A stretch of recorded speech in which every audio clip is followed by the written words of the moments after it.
Hi, and welcome to STEAM 2.0. Paul Harris Presents is thrilled to be able to bring you The Secret. And I truly believe this is one of the best secrets in mentalism and magic.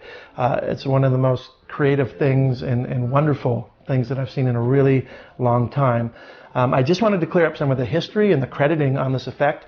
I first came to know about STEAM 2.0 from the French magician Ali Nouira. And he came out with STEAM several years ago. And I was doing it at lectures and things like that with the basic principle. I dug a little bit deeper, spoke with Michael Weber and some other kind of respected historians in the field and brilliant thinkers. And we can actually trace the basic principle back to an artist and a great mentalist, Mark Salem. So about 15 years ago, Mark Salem had something called the Brother of All Duplications, and he did not publish it for obvious reasons, and he only shared it with 13 of his closest mentalist friends. So that was about 15 years ago. Ali discovered this independently afterwards, and so there's no conflict of interest. Mark Salem has given us his blessing, as well as Ali Nouira, and we're thrilled about it. So that's kind of the basic history of STEAM, and now we're going to get into The Secret.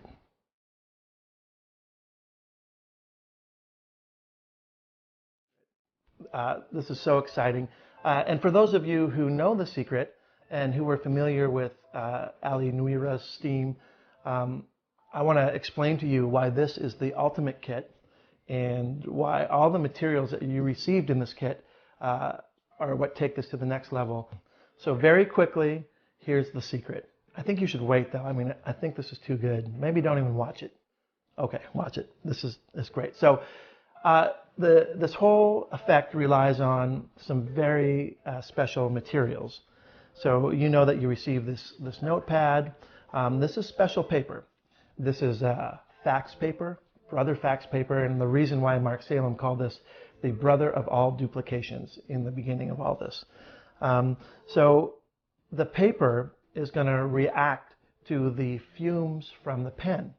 Now this sounds nuts, but I'm going to show you. So this is a Bic Market Tuxedo pen.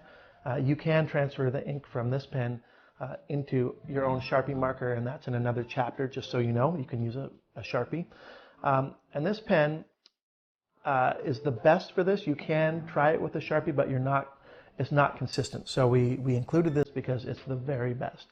We've also included this paper, and this is not just regular business card stock. This is a non-glossy, breathable paper is kind of what I call it. So let me show you exactly how this works, just so you can get an understanding right away. Okay, so come on down.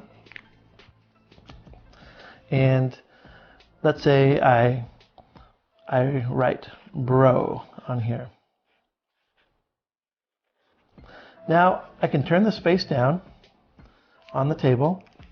Now if I take some of this paper and I put it on top, even though no ink is bleeding through at all, and I put my hand on top of it like this, just for a moment, you will see that when I take my hand off and I take this piece of paper out, you get a crystal clear impression of what was written on that card.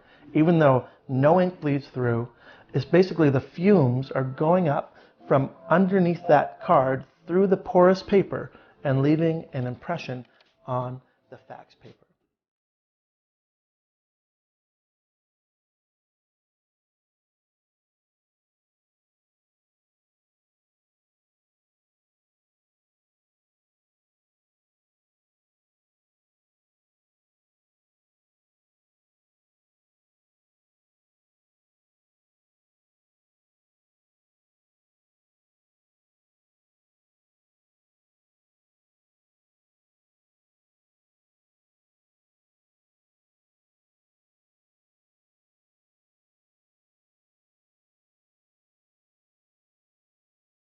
The good news here is that with the STEAM 2.0 kit, the materials, the paper, the pen, they all work together harmoniously to kind of work for you. So it's almost self-working, but you'll notice that you did get a handful of envelopes that are pre-glued and some that are just folded. So we included a repositional glue stick. With your other envelopes, just hit a little bit of glue here, fold the side down, a little bit of a repositional glue here, and stick that together, and that's how you prep your other envelopes.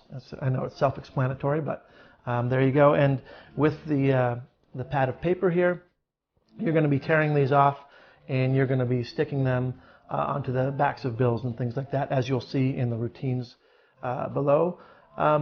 One thing that you can do to check when you stick these, and I'll mention it right up front here, is that you want the right side of this paper to be facing down, and you can tell the right side of the paper that you want facing down to get the impression, because if you run your nail along it, I think the camera can see that, you can see that it leaves a little kind of dark mark.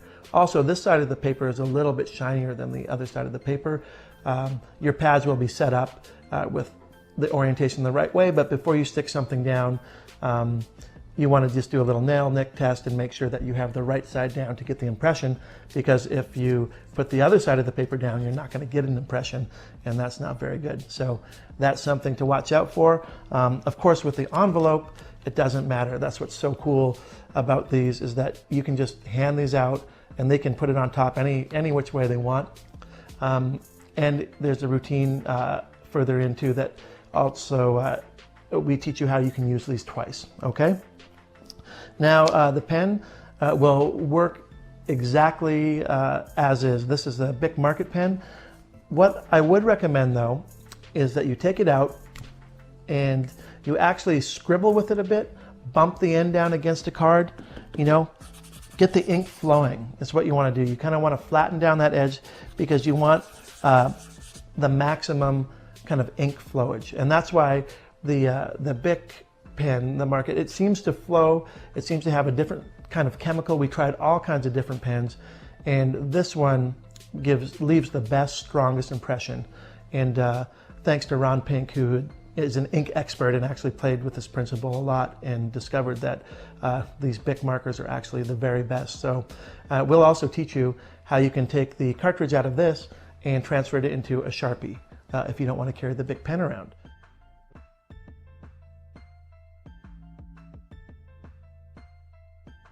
The Steam 2.0 envelope, this is the new thing that the Paul Harris Presents team has brought to the table with the Steam concept. We wanted to be able to use all of the Steam elements that Mark Salem and Ali Nouira had come up with, but we wanted to kind of bring it to the next level and have it more hands-off. So that's why we came up with this little envelope that you carry a photo in, or a fortune-telling fish, or just a card with a picture on it, as you'll see in all of the routines. But please do stay with me here and let me walk you through the envelope and how to bring it in, how to get the information from it, and how you can just leave it on the table at the end. So let me walk you through that and then go to the routines. So let's look at the envelope and how to get it into play in the routine, and then afterwards we can talk about how we get the information. So to start off, you have this envelope, you have your card inside of here, or your fortune-telling fish, or a photograph, or whatever you would like inside of the envelope. You keep that in your wallet, you bring it out. That's how you get it into play. Now, for me, what I always like to do with the envelope, when somebody writes down something on the card and places it face down on the table, I usually ask them, can you see through that at all? Here, just to be sure, here, go ahead, put the envelope on top. And they put the envelope on top, and then I say, and put your hands on top, or put a book on top.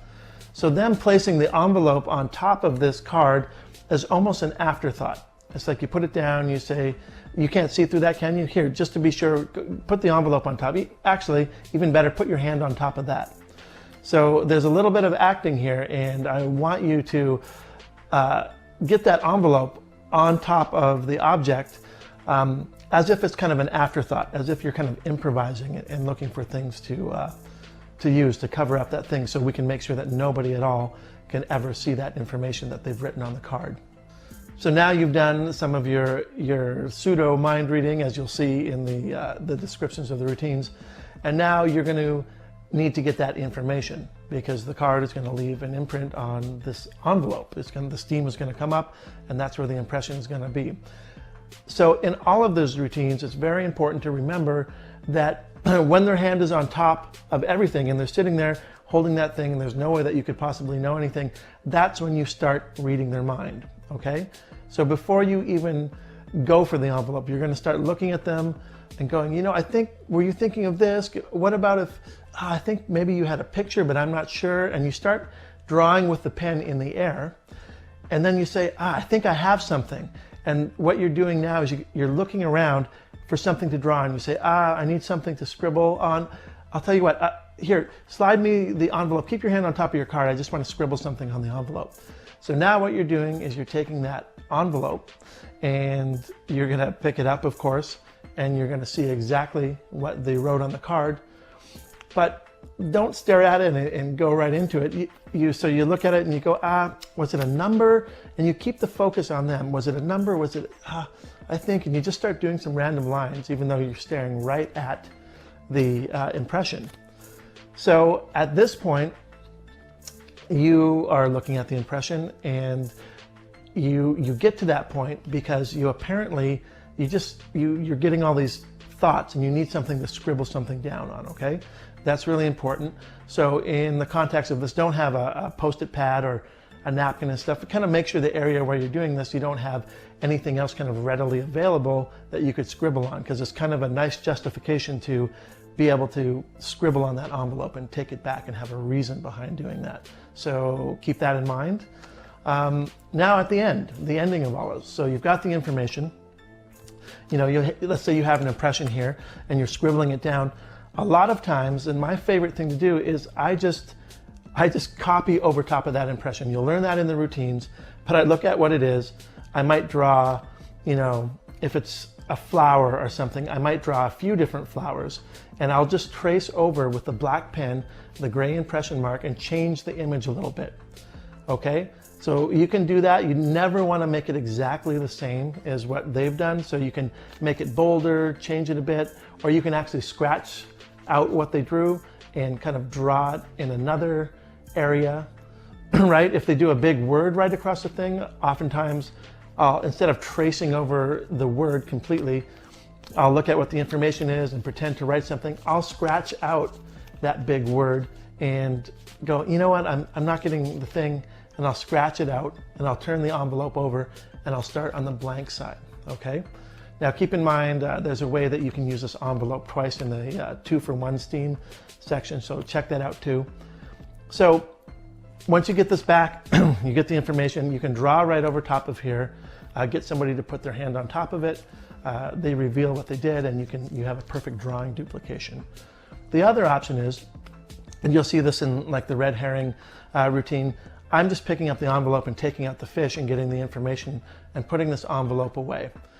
Sometimes the envelope just goes straight into my pocket. If you wanted to, you could take the envelope, put it in your pocket, and have another clean envelope there if anybody ever wanted to see that.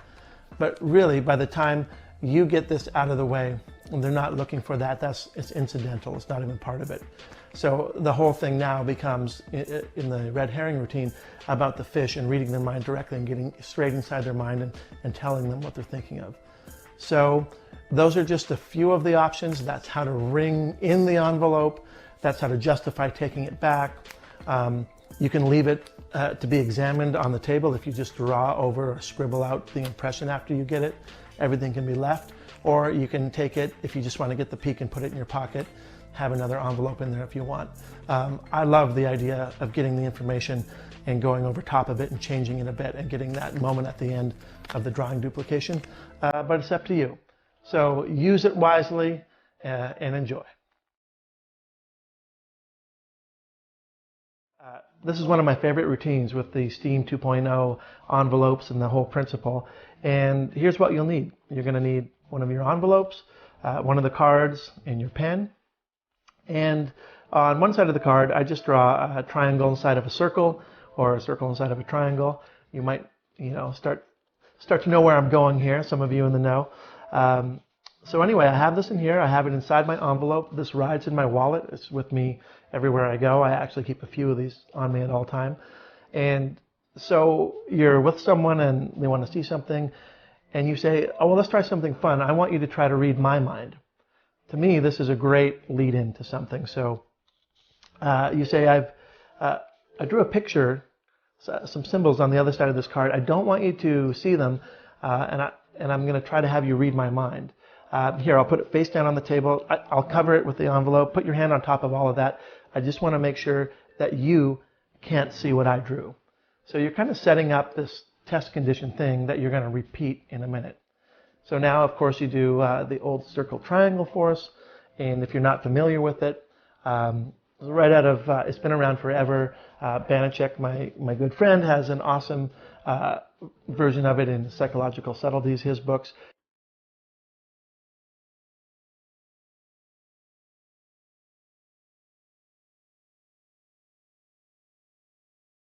So they give you their answer. You say, okay, let's see. Oh my gosh, you got it, or you got really close. It was just backwards, and that's amazing. Most people don't get that right away. And then you go, now I'm gonna try to read your mind. Here's what I want you to do. Take the pen, hold it in your hand so that I can't see it and nobody can see it around you, and you're gonna, go for something. It can be anything. So don't just do geometric shapes. Go for a number or a drawing or anything that means something to you. So they're going to draw something here. And so I'll just do something really simple just for fun. Oh, this is horrible. Terrible artist. So let's say they do something like this, and they put it face down. Now this is a cool thing. I'll tell you in a sec. So they put that face down, and they do the same thing. Put the envelope on top, put your hand on top of it so you know that I can't see it. So now you're just doing exactly the same thing that you did before. Their hands on top. We're getting the impression is coming up through the card onto the back of the envelope. So now at this point, you start doing what's basically a cold read. There's many books on it and people that are experts on it. I just want you, depending on your level in magic, to start looking at them and drawing shapes. Say, think of the word or the number or whatever you're thinking of, so just start drawing shapes in the air. Make like a square, make like a line with like a triangle, and a lot of things that people will draw will actually utilize those shapes. So they're going to start thinking, oh my God, he's picking up on the thought right now. And now you look around, like, I think I'm getting something. I need something to write on, basically. So you're acting like, oh, I need something to write on. You go, oh, I'll tell you what, keep your hand on top of your card, but let me have the envelope so I can write on it. So now what I'm doing is I slide this, I lift it up, I see the impression right in front of me. So now I'm basically just going to take my pen and I'm going to draw over top of that impression and fill in what I see. And then you continue to say, was it a shape or a word? If it was an image, could you spell it? And so you're just filling in this impression. So now I come back around. I've just drawn right over top of the actual impression, but I've made it a little messier and kind of a different size, and I've changed it a bit, but I've filled in any of those kind of grayish areas that the impression came through. And now, of course, when they turn this one over, you go, wow, it was a tree. That's amazing. So you have this perfect match, and it's one of the easiest, most kind of devastating mind reading tools. I think it's so fun to do when you take this back to apparently get a thought and scratch it down, and you're just coloring over and shifting what they wrote or what they did a little bit. It's really nice. If it's a specific word that they do, I would maybe scribble out their word or start writing something, and so you don't want it to match perfectly is my point. So if they wrote something across here, you don't want to just trace an exact duplicate. You might scribble that one out and rewrite it down below or something. So it looks a little bit different. So that's it. And enjoy that one.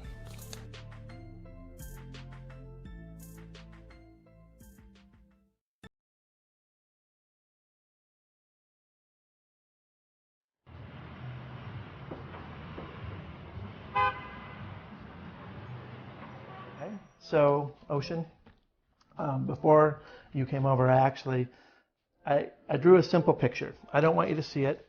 Can you see through the back? No? Oh, here. Put this on top. Put your hand on top, actually. it's two simple geometric shapes. There's one inside the other. So not like a star or a heart or anything like that. Something simple like a square. But don't use the square because I just told you about the square. So just let your mind wander and get one inside the other. You've got something? Mm-hmm. What did you get? Triangle in a circle. Really? Okay. Let's see how close you got. That is super amazing and close and wonderful. Cool, right? Mm-hmm. Okay. Wow. Yeah. She knows me, so it's not quite as impressive, but she hasn't seen the next part yet. So this is good. Now I'm going to try to read your mind. Okay? I want you to take the pen, hold the card in your hand like this, so nobody can see what you're writing. Okay? And I want you to write anything. It can be a word, it can be a shape, it can be a number, but just make whatever lines you draw big and bold on the back of this card. When you're done, put it face down on the table so nobody can see it. Okay? So I'm going to turn away while you do that. And if there was somebody else here, they would be covering my eyes. Okay? And it can be numbers. Yeah, anything. Hold it up so nobody can see it. And a note for everybody watching. I could even be out of the room right now if I wanted to. Good. Tell me when you're done. I'm done. Put it face down on the table. Yeah. Mm-hmm. Cover it with the envelope. The whole thing. Yeah. And put your hand on top of everything. Okay? Good. Now, back to me. Now, this is where it gets interesting. You read my mind. Now, I'm going to try to do the exact same thing and read your mind. Okay. Which is going to be difficult because we haven't known each other for a while. Here's the idea. Just look at me for a second. Imagine your shape or your word or your number or whatever it was. And I'm just going to... Oh, interesting. And then down. It's almost like it's... I want to say it's like a word, but then I think it's a... I got to draw it. Here, keep your hand on top of your card, but let me have the envelope for a sec. I just want to scribble on it. Okay. Think of it. No, it's a number. Okay. It's like 7. Don't give me any hints.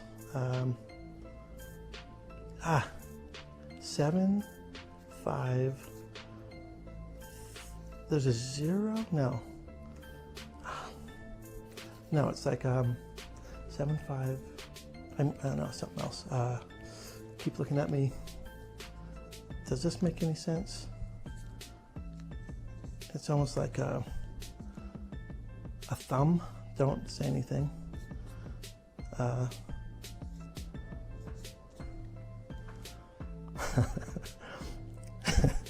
Is there any way I could know basically what you were thinking or the number or the word or whatever?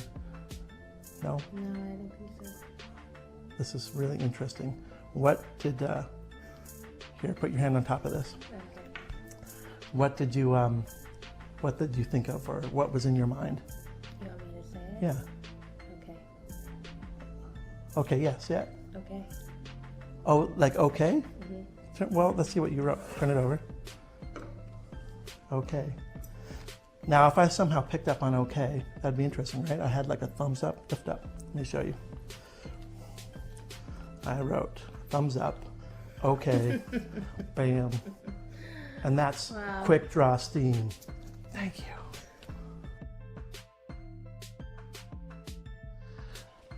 All right, this next offering is from the brilliant mind of Paul Harris, and this is really fun to do too. It's called steamed red herring, and this is where you're going to utilize your fortune-telling fish.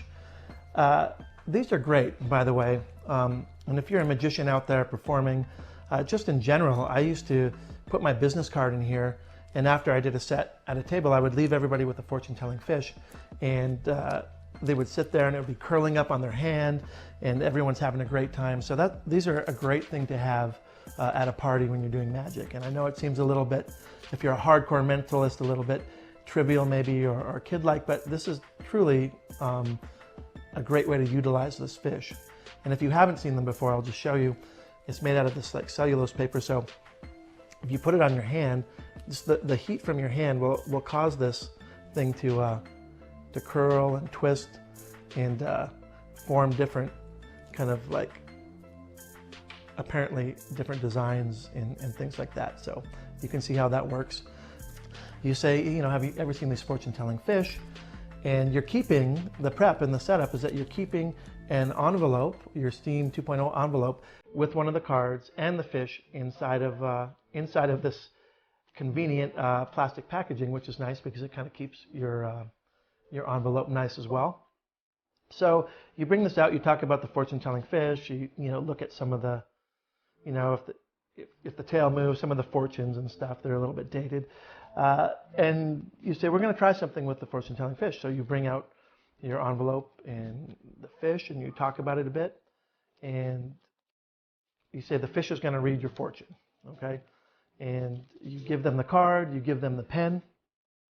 They, of course, you put the fish back inside here. They, of course, are writing something down on the card.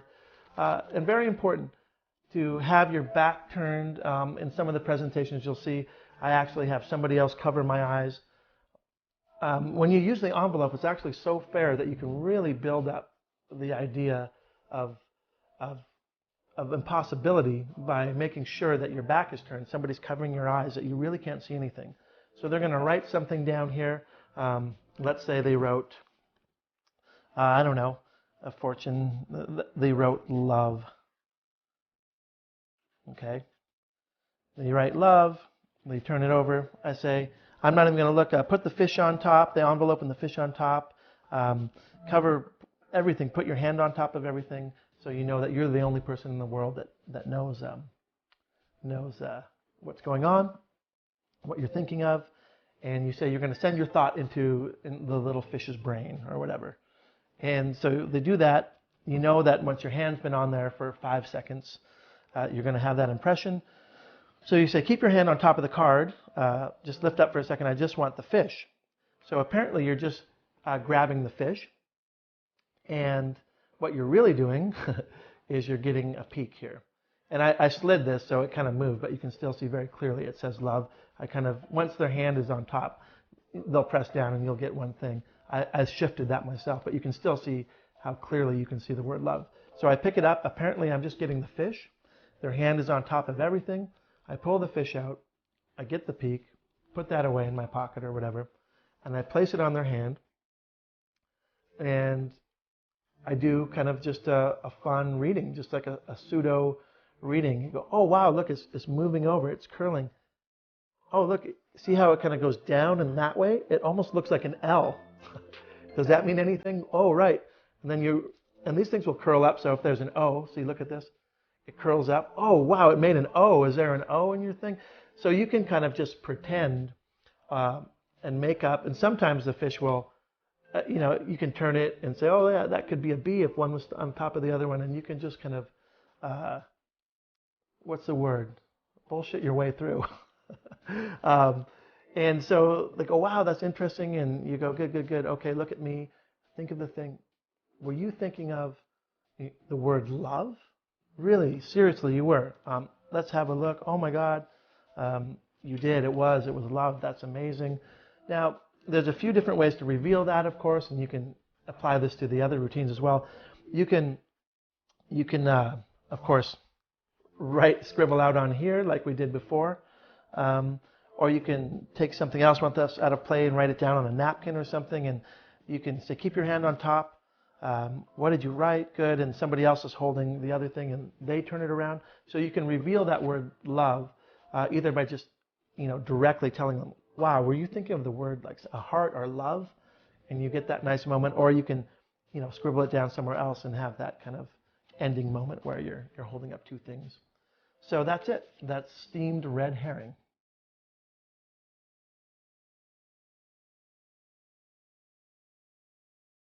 So this next Steam 2.0 effect comes from the brilliant mind of my buddy, Andrew Gerard. No matter what we're putting out, no matter what we do, when I hang out with Gerard and ask him his thoughts on something, he always nails something brilliant. So this is a really fun routine by Andrew Gerard that utilizes a photo. So basically what you need is one of your envelopes, a card, your pen, of course, and the extra thing you need is just to go take a little nice selfie of yourself holding a playing card with the back outwards to the audience, okay? So this isn't me, this is my handsome friend Joel Eddington, who you're going to see on some other PHP projects. So make sure it's a photo of you. That obviously works better, but for explanation's sake, you have a little photo that's going to fit in here with you holding a playing card with the back out to the audience. This goes inside here, and you say, you pull this out and you say, I want to try something. I've got a photograph in this envelope, but I don't want you to see it yet. And that's a nice way to justify having this envelope as well, is that you're carrying this photograph in it. So you say, I want you to think of any card in a deck of playing cards. And I just want to tell you ahead of time, in this photograph, I'm holding a playing card. So they go, oh wow. So you're setting up an interesting scenario. You say, I don't want you to see this yet. So do me a favor, take the pen, I'll close my eyes, I'll turn my back, I'll go out of the room, and I want you to write down the name of a playing card. So let's say it was the 6 of hearts. I would ask you to write a big 6 and a big H, okay? And this is important that you ask them to do that. If somebody, and all across any STEAM presentation, you want people to make big, bold words, numbers, or images, because if they start doodling and doing these really fine, intricate details, it'll all blur together. So that's a point right across the board here, is that you want them to do something big, and you have to show them. Do like a big 6, a big S. If it was a king of diamonds, you would do a big K and a big D, okay? Or a big 6 and a big heart, or whatever. So let's just say the spectator was thinking of the 6 of hearts. So they go through and they go, okay, and they write down a big 6 and an H. Okay, so that's what the spectator writes down. You say, okay, put that face down on the table, put the envelope with the photo on it on top, put your hand on top of that. Can I turn around? Okay, you turn around. Their hands on top, and you start talking to them about, now, you thought of a card, but it could have been any card, and you probably even changed your mind, didn't you? And so you go through this kind of build up, and you say, what would the odds be that photograph I told you about, where I'm holding a playing card, matches the card that you wrote down, the one that you just thought of? Wouldn't that be amazing? And they say yes, and you go, okay, well, here, keep your hand on top of the card. I just need to get the photograph. So now, of course, you slide this out, boom, and you look down. As you're going to get the photograph, same thing. It takes 2 seconds. You slide it out, apparently to get the photograph. I'm just staring at the peak the whole time. So I know now that it's the 6 of hearts. I pull out the photograph, get rid of that, and I say, you're not going to believe this. Keep your hand on top. Look, I'm holding your card. Of course, this is a gag moment, and they're disappointed. And you look and you go, oh, right. I should have taken the photograph from the other side. That way I could have told you that the card that I was holding is a 6 of hearts.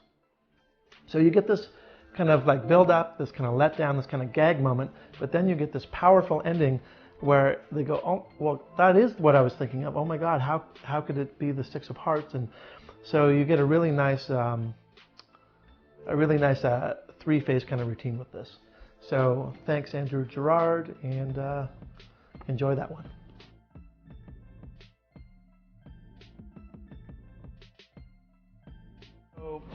So Lauren, inside this envelope, I have a photograph of me holding a playing card, okay? You don't know what it is, but I want you to kind of try to guess. I'm going to try to guide you, okay? So put your hand on top of the envelope, and I just want you to think of a playing card. Think of what it might be. Okay. We got one? Yeah. Okay, now change your mind. Okay, now change your mind again. Good. You got one? I think that's the one, so lift up for a sec. I'm going to give you this card. I don't want to show you the photograph yet, but I want you to take the pen, and if you were thinking of like the 6 of spades, you would draw a nice big 6 and then an S for the spade, right? If it was 4 of clubs, you would draw a 4 and a C, okay? keep it in your hand so nobody can see. I don't want anybody around to see. And when you're done, put it face down on the table and then cover it up with the photograph and put your hand on top, okay? So take the pen, hold it in your hand so nobody can see. And when you're done, put it face down, put the envelope on top, put your hand on top of everything. Everything's covered, nothing's bleeding through here. Let me see the pen. Okay. Now, Lauren, remember, you could have thought of any card, right? You really had a free choice, and you started with one, and then you changed your mind, and then changed your mind. What if the card you were thinking of is the card that I'm holding in my hand? Wouldn't that be amazing in the photograph? Okay. I just want the keep your hand on top of that card. Okay. I'm going to take this. Look at this. Can you see that? I'm holding a card. What is it? It's hard to tell because the back's towards you, I guess, right? I should have taken the photo actually from the other side because if I did, I could have told you, look at me for a sec, that the card I'm holding is the Four of Hearts. What the hell? No.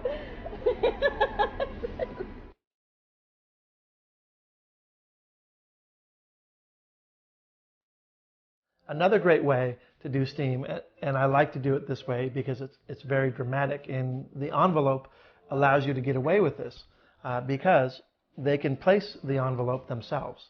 So I like to build up the impossibility of this. So you do, let's say I'm even doing this circle triangle thing with somebody, and I say I want you to write down something, and I want you guys to be sure that I don't have any hidden cameras and I can't see what you're writing, and so I'm going to go out of the room and I'm just going to coach you through the rest of this on my cell phone. So I get somebody's cell phone number. They have their phone on the table on speakerphone, and I call them as I go out of the room. Now, even better if they can see you out the window, okay? So now my back is turned. I'm outside of the apartment or wherever I am, and I'm on the phone, and I'm talking them through it. So in the case of the circle triangle, I just did that, and now I give them their next instructions from outside. People know that I'm completely outside of the room. So I would say, okay, now Lindsay, pick up that card, turn it over. I want you to write something down, make sure nobody else can see it. Great, put it face down on the table. Actually, put the envelope on top, put a book on top of it, put your hands on top. I just want you to be absolutely sure that I can't see it. When you've done that, wave to me out the window and I'll come back in the room. Or, knock on the floor and I'll come back in the room. So you've created this situation this impossible situation where you're out of the room. And of course, they can handle this envelope any way they want. They can put it down this way or this way. It doesn't matter as long as it's covering that card. And you come back in, you start doing your reading, you do your thing, you go, here, keep your hand on top of everything. I just want to scribble something down on the envelope. And so you either draw right over it or you scribble that one out, get the wrong thought, turn it over, draw the right one on this side, and you go through with your revelation. So that's just a fun way to do this, and it's one of those things that people will remember. And it's hard to describe this, but not really. I mean, when you want something where people are going to go back, they're recalling this event to their friend, and it's way more impressive if they can, in their mind, go to, he went down, we saw him, he was like half a block away talking to us on a cell phone. There's no way that he could have seen what she wrote down. And those little, those little snapshots that you can add to your performance. He was in the other room. He went outside. You just add impossibility to the performance. So try that. Try going out of the room. Try getting outside. Try coaching them through on the cell phone. And that's kind of a fun thing to do too. They're on speakerphone. You can crack some jokes, and then you come back in the room and you follow through. So that's it.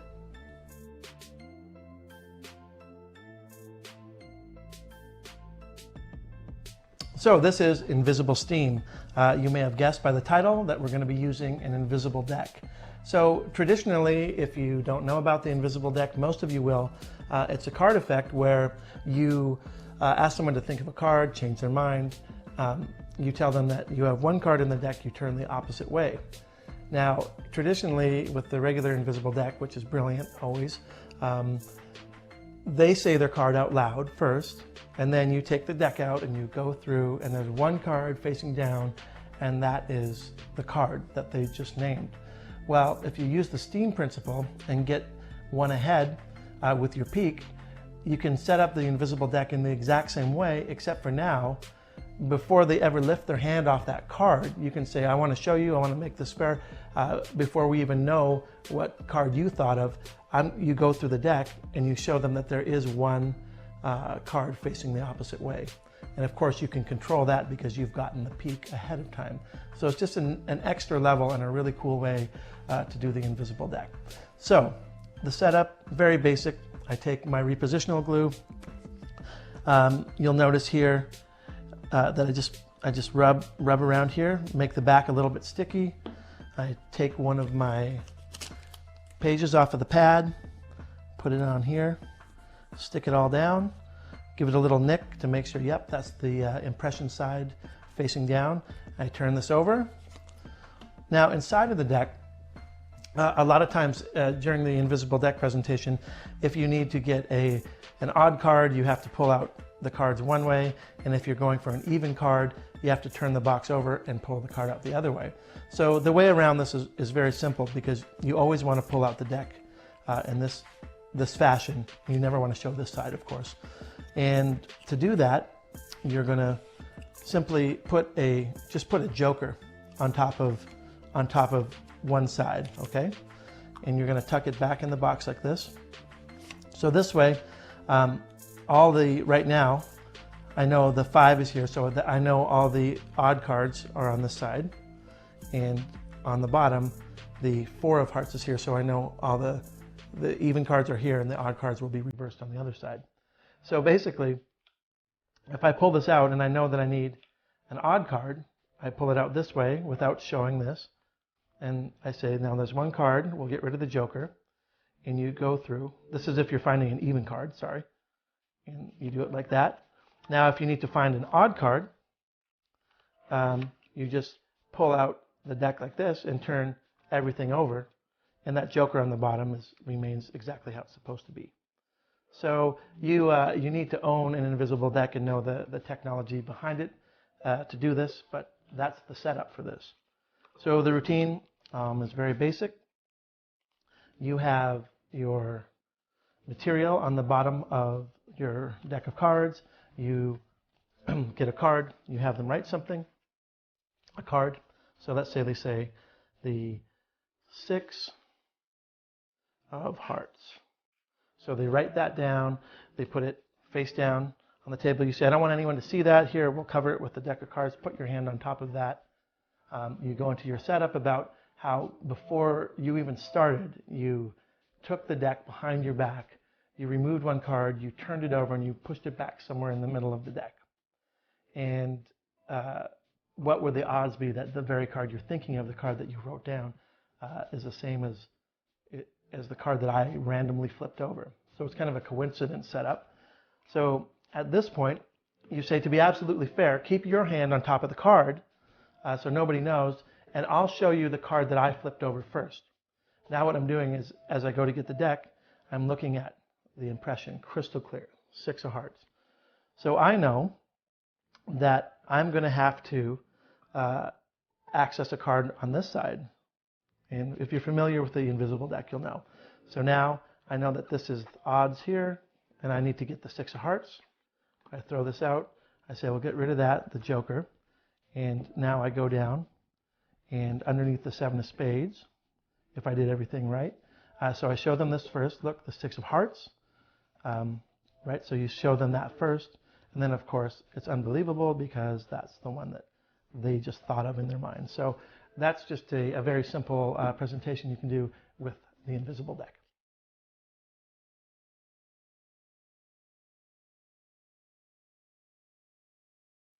You need your pen, of course, and a blank card. Keep this in my wallet. And also 2 bills. You can see here I'm in Canada. I have one lower denomination bill, a 5 and a 20.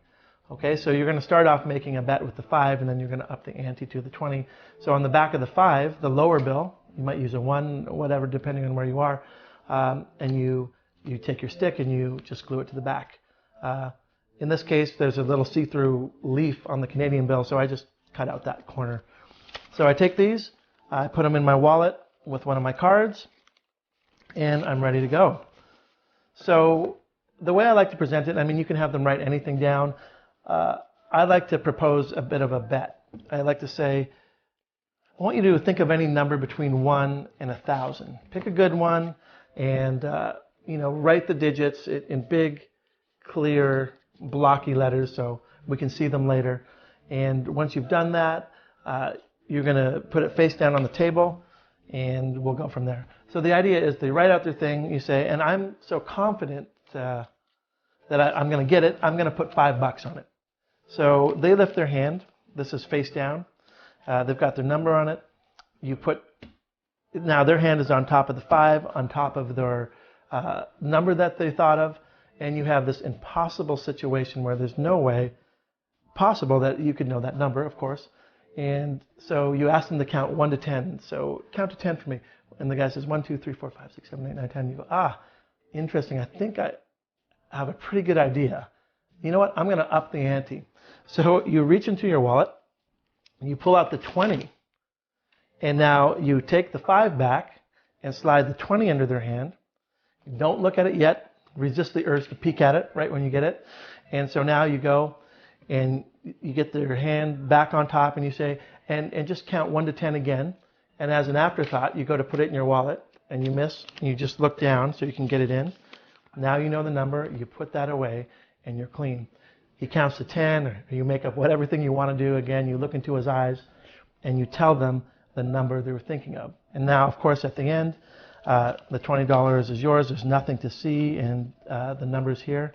And it's a fantastic kind of proposition, money hustle bar bet type presentation that you can use.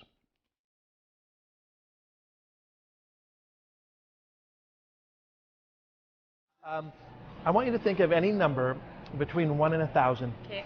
Try to make a good one, and you're going to write the number or numbers down on the card, and big, bold numbers right across. Okay. When you're done, you're going to put it face down on the bar so that I can't see it. Okay. Okay, I'm going to put some money on top of it. You're going to put your hand on top of that, Okay. and then I'm going to try to guess the number that you're thinking of. Okay.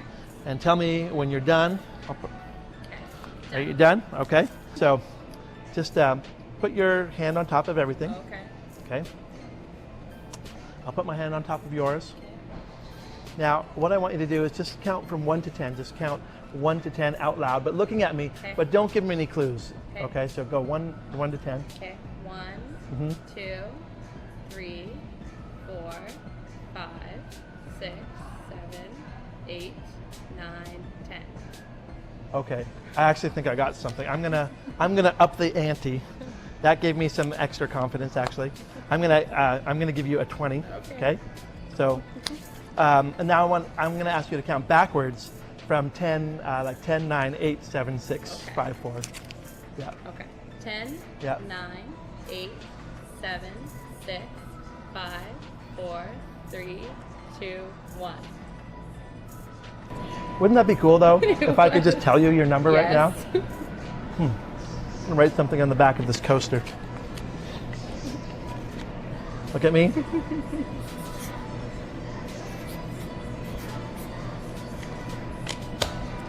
I'm committed. Put your hand on top of that. Be honest. What was the number you were thinking of? That I was thinking Yeah. of? Like that I wrote down? Yeah. 354. Turn that over. How Have do a you look. do this?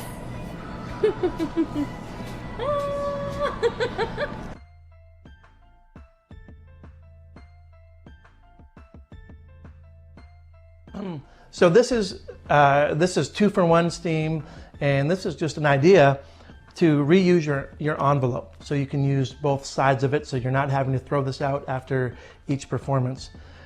So in this case, somebody drew a little sailboat, and this is how I would reuse the envelope. I would take my pen and draw over the actual impression in black ink, so it's not that light gray, it's actually a nice black. So fill this in. And it can be messy, it doesn't matter. So now, you just have an image that you've drawn on here in your marker. And you have a card, a new blank card, you put it inside. And you say, I'm going to show you an image in a moment, and I want you to play an association game. So I'm going to show you the image, and you're going to let your mind go to another place, something that the image inspires, and then to the next place, and the next place, and the next place, okay? So I'm going to show you this. Boom, you show them it's a sailboat. And so I say, now, what is it, a sailboat? Okay, now in your mind, get a new object, a new idea, a new item. Okay, go, do the next one, the next one, the next one. Good, you have it? And they say yes. So you give them the card now to write something down on. So let's say they write down this is my crude drawing of a tennis ball. Okay, so they put it face down on the table. I take this, put it on top. I say, put your hand on top of what you drew. So now they've done this association game in their mind. They've gone from a sailboat to blah blah blah to whatever it is. So I say, I'm going to try to get inside your head, and track down where your mind may have gone, what you may have associated with. So you start looking at them and you say, now, do you remember what we started with? And they say, yeah, sailboat. And just to check, you reach under their hand and pick up the sailboat. So now you're showing them the sailboat. So in the action of confirming, yep, you're right, we did start with the sailboat, you're getting your peek. So you're looking right at that ball or whatever. So now you get rid of that and you start going, okay, so you started with the sailboat. I'm not sure where you went, but it seems to me like if I were to free associate a sailboat, I would think of maybe like a water or like a toy aisle. And so you just invent like, okay, a toy aisle, and I would have walked down the toy aisle, and if I was in a toy aisle, I might have jumped to this other thing. And if I went down to the sporting section, which is at the back of the store, then I would have maybe picked up something and bounced it. It's round, it's like a ball. Were you thinking of a ball? And yes, and you have a match. So apparently you were able to kind of get inside their head like a detective and track down where they randomly associated things. And of course you get the impression and you know what they thought of. Just an idea on this, if you're nervous about freestyling and improvising this, imagine you're just inside of whatever they draw, whatever it is. Imagine you're inside of a big Walmart or a big department store or something, and make the association. So in this case, when I was just freestyling here, I thought, okay, sailboat, toy boat, I'm in a toy aisle, and you just can imagine yourself inside of a store if you're at a loss for what to think of. But it really doesn't matter. I mean, there's no rules to this. You just kind of randomly try to jazz yourself to the peak that you saw to get the object. So that's just a fun idea in a fun way that you can get two uses out of that same envelope.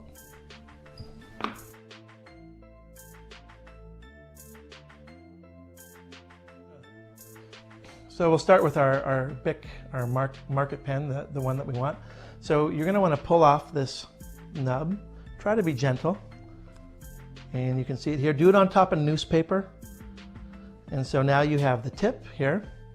Then you want to pull out the tube here. If you give this some slight pressure on the back, the bottom of this will pop out. You'll see it come. And so you get a hold of that little plug on the bottom. Pull that out. So now you've got your tube and the tip, okay?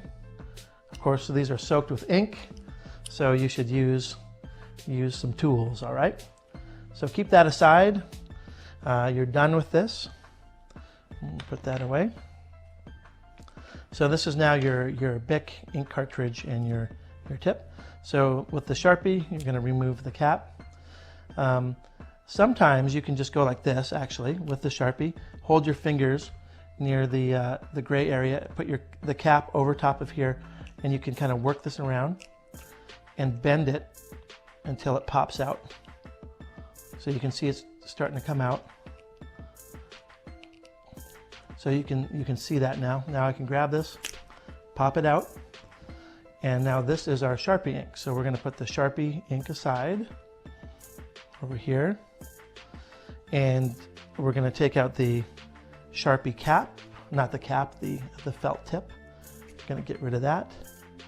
So that stuff is gone. That's going to go in the garbage. You're going to want to put in the tube here. Put on the Sharpie cap. So now this is the Bic ink going into the Sharpie. You're going to want to click this together like so. And press it down. And then you're going to take the nib, the tip of the Bic pen, and put it into the Bic ink. And now you have a Sharpie marker that writes, and you can write on cards and do everything you want with it, but it's also supercharged with the Bic formula to give you the best steam impressions.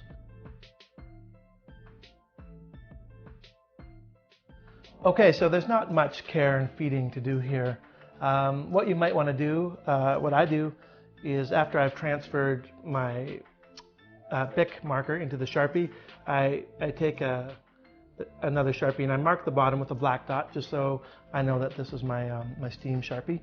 And I also oftentimes will set up, 5 or 6, a handful of lower denomination bills with this stuck on the back and keep them in my wallet. And you don't need to do anything with that.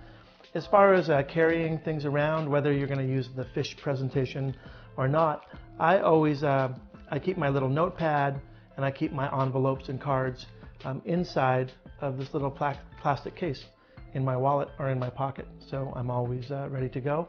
There's not much else. You'll find out if you carry around these envelopes. They're pretty resilient unless you scrape them. And if they get scraped and scratched, little black marks will appear on them. But they can be, they can be handled. They can withstand some abuse. But to keep them nice and crisp and clean, like I say, I keep a card inside them, and I just slip them into the fortune-telling fish pack, or in between a couple bills in my wallet. And that's about all you have to know.